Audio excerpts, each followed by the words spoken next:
Meu nome é Alessandra Morimoto e vim do Rio de Janeiro. Minha filha desde sempre foi muito meiga, muito educada, era a filha perfeita. Até março, abril, ela era a filha que a gente sempre conheceu. E maio foi assim um marco, porque foi quando ela mudou repentinamente, drasticamente. Já era o segundo ano dela nessa escola. Tinha entrado no terceiro ano do ensino médio.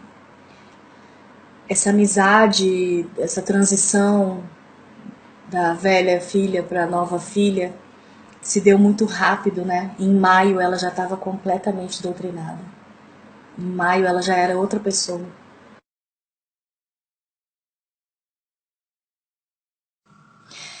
Ela começou a se interessar muito por política.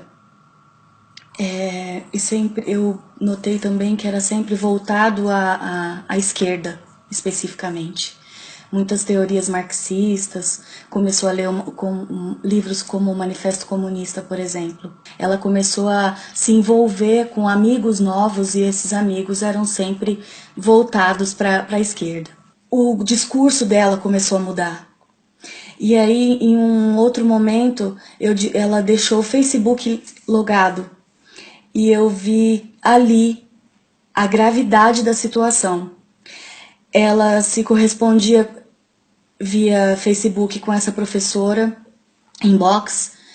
A professora enviava diversos links para ela, todos de cunho socialista, e marcava manifestação, incitava manifestação, incitavam pensamentos que minha filha nunca tinha aprendido dentro de casa. Nós procuramos uma psicóloga.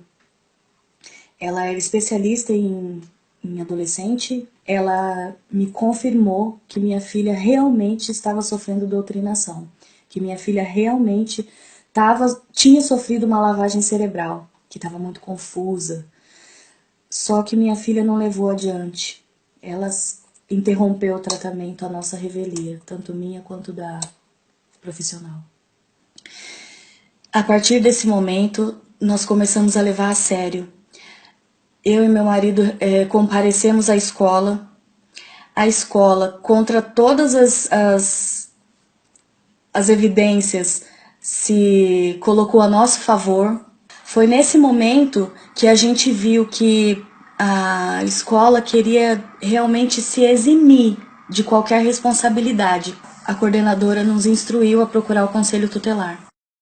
O conselho tutelar notificou escola e professora. Todo aquele discurso ela começou a praticar dentro de sala, na escola, com a família, cada vez mais agressiva, e ela fez uma mistura de ideologias e ficou sem tomar banho e não queria mais comer carne porque comer carne estimulava a produção do gado e isso era muito capitalista, enfim. Ela foi ficando cada vez mais confusa. A professora, nessa altura, ela fez uma coisa muito covarde. Porque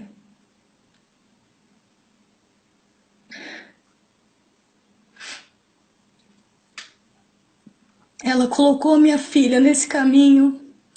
Ela mostrou para minha filha o caminho das pedras. E no primeiro ataque que ela sofreu do conselho tutelar e da escola, ela se voltou imediatamente, rompendo com a minha filha. Eu acho que se a ideologia dela é tão importante, é tão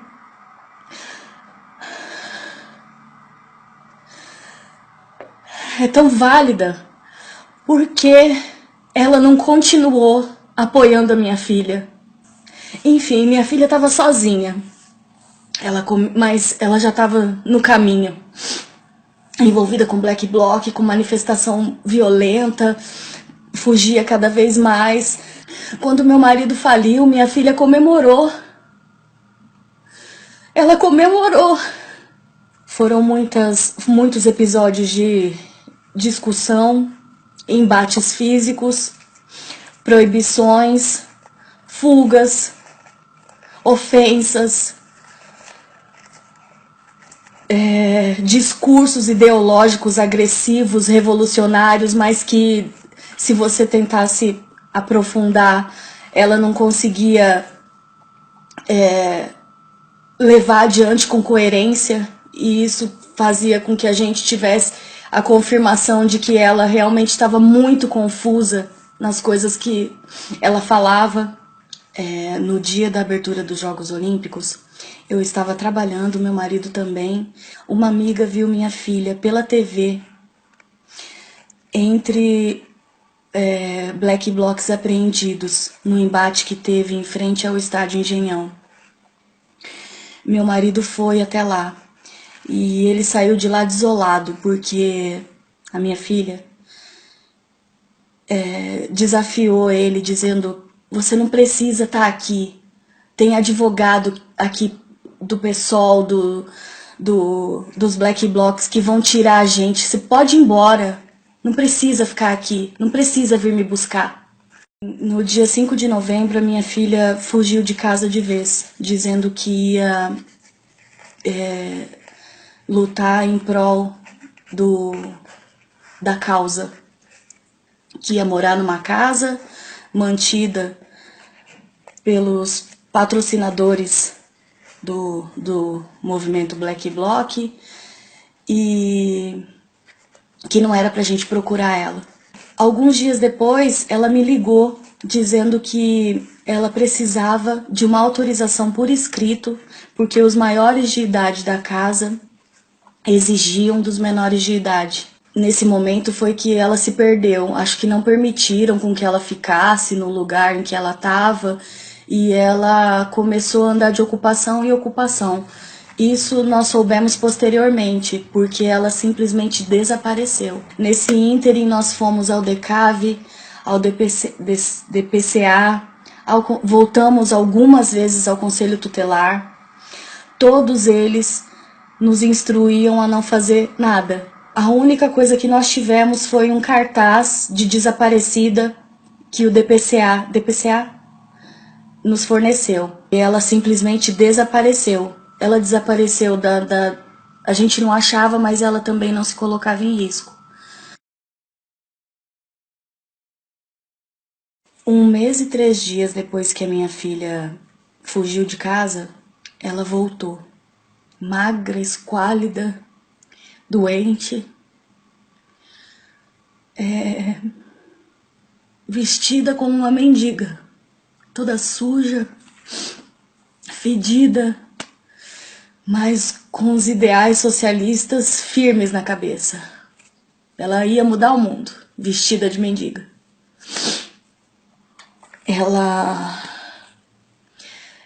Ela queria pegar algumas coisas, nós deixamos. Como nós já havíamos andado por todos os órgãos que poderiam ajudar, e eles mesmos nos instruíram a não fazer nada, a gente não pôde fazer nada a não ser deixar ela pegar as coisas dela e oferecer uma carona, para de repente ter uma ideia de onde ela estava, né? A carona que ela pediu foi para a ocupação do Pedro II em São Cristóvão, no Rio de Janeiro. E lá a gente ficou sabendo que havia outros adolescentes na mesma situação e lá dentro também. Algum tempo depois, minha filha apareceu em casa novamente, dessa vez no meu serviço, acompanhada de uma trupe, não tem outra palavra menos ofensiva. Eram adultos, não eram os adolescentes que eu estava acostumada a ver nas manifestações. era diferente. Eles eram adultos já tinham saído da puberdade. Ou seja, minha filha já tinha migrado para outro grupo. Umas 2 ou 3 vezes me ligou. E em uma dessas vezes, com aquele apelo que eu tinha, volta pra casa, pelo amor de Deus, a gente tá super preocupado. Eu falei, tua família, você não pensa na gente, na nossa preocupação? A resposta dela foi a que mais marcou. Essa foi a que mais marcou. Muito seca, ela me disse, o meu grupo desconstrói esse conceito de família. Pra mim, eu tenho consideração por você porque você me criou desde que eu nasci. Mas pra mim, vocês e as pessoas aqui de fora são a mesma coisa. Foi isso que eu ouvi da minha filha, da boca da minha filha, da maneira mais seca e fria que ela conseguiu dizer. Ela realmente estava se esforçando em, em desconstruir e ir contra tudo que ela sempre aprendeu, contra tudo que ela sempre viveu dentro de casa. Posteriormente, nós ficamos sabendo que esses adultos fantasia eram alunos da Unirio. Eles estavam na ocupação da Unirio. Minha filha ficou andando de ocupação em ocupação, assistindo palestra, participando de coisas que eu não posso nem citar, experimentando drogas que eu nunca tive contato. Isso dito por ela mesma depois que ela voltou para casa.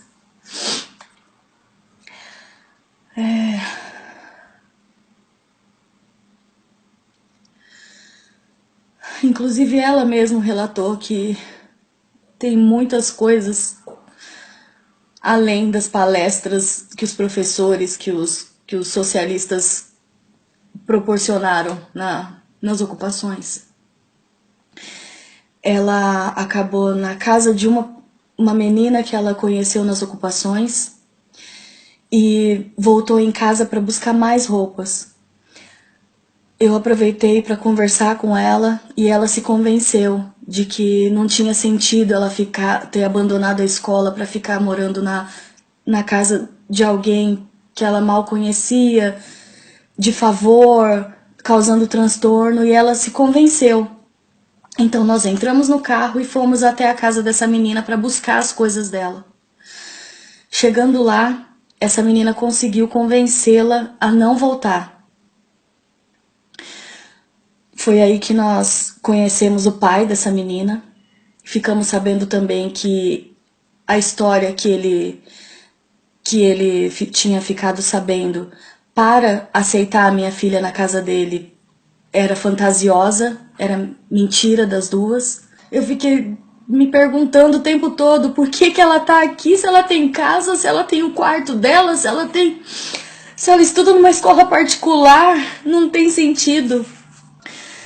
Nós voltamos à nossa peregrinação, DECAV, DPCA, até que nós paramos no Ministério Público do Rio de Janeiro. Eles ouviram o nosso relato, pediram um mês para dizer se iam ou não aceitar a denúncia. Um mês depois eles disseram que iam aceitar a denúncia. E aí, quando eles disseram que aceitaram a denúncia, eles já disseram também que eles poderiam emitir um mandado de busca e apreensão da minha filha e que nós poderíamos processar esse senhor e a filha. E saímos do Ministério Público, então, e fomos até a casa da menina. Falamos com o senhor e expomos tudo e dissemos para minha filha: você tem a opção de sair agora antes que eles sejam prejudicados. Foi assim que nós fizemos com que a minha filha voltasse para casa. Quando ela voltou, meu comércio já estava abandonado, nós já estávamos falidos, porque 3 meses procurando por ela.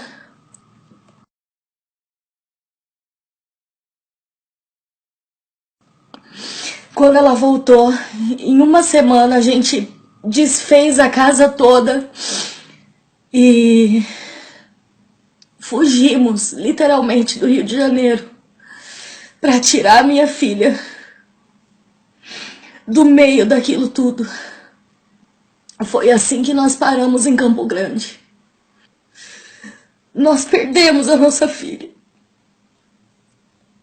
Ela nunca mais voltou a ser a mesma.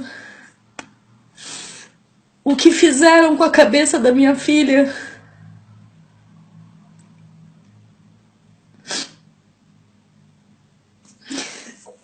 eu não vejo como voltar atrás.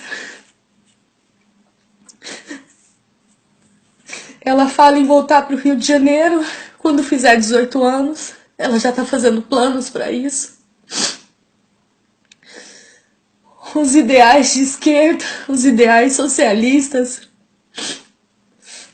o discurso de que Cuba não é tão ruim assim, continuam.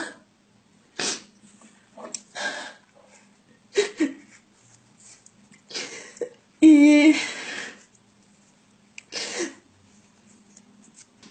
se eu não me apegar em Deus, não tem outra frase para dizer a não ser essa, que eu perdi a minha filha.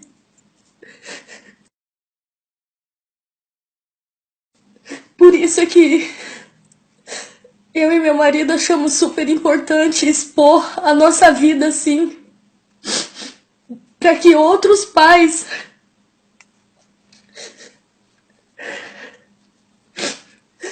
tomem consciência da gravidade do que a gente está passando dentro das escolas. Para que eles tomem consciência da gravidade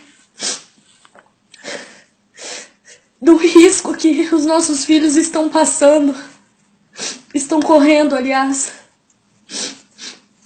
E não... E fiquem em cima. Não permitam que os filhos deles também sofram essa lavagem cerebral. Desculpa. Eu não sei qual o padrão que eles usam. Eu sei que é muito efetivo. Eles pegam justamente o adolescente na fase em que ele tá mais suscetível. Minha filha foi pega na fase em que ela estava mais suscetível, em que ela estava buscando um ideal de vida.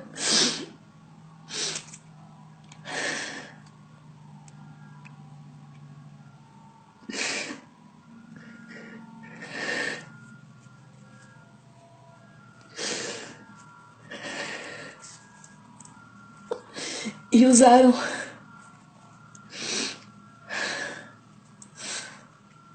a mente limpa e bem intencionada da minha filha para enfiar um ideal que ela acha que é o correto, que ela acha que vai mudar o mundo, que ela acha que é o ideal para toda a sociedade.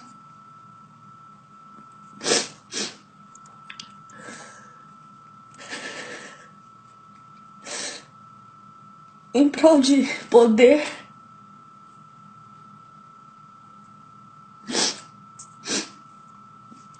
É isso. O apelo é que os pais se conscientizem. Só isso.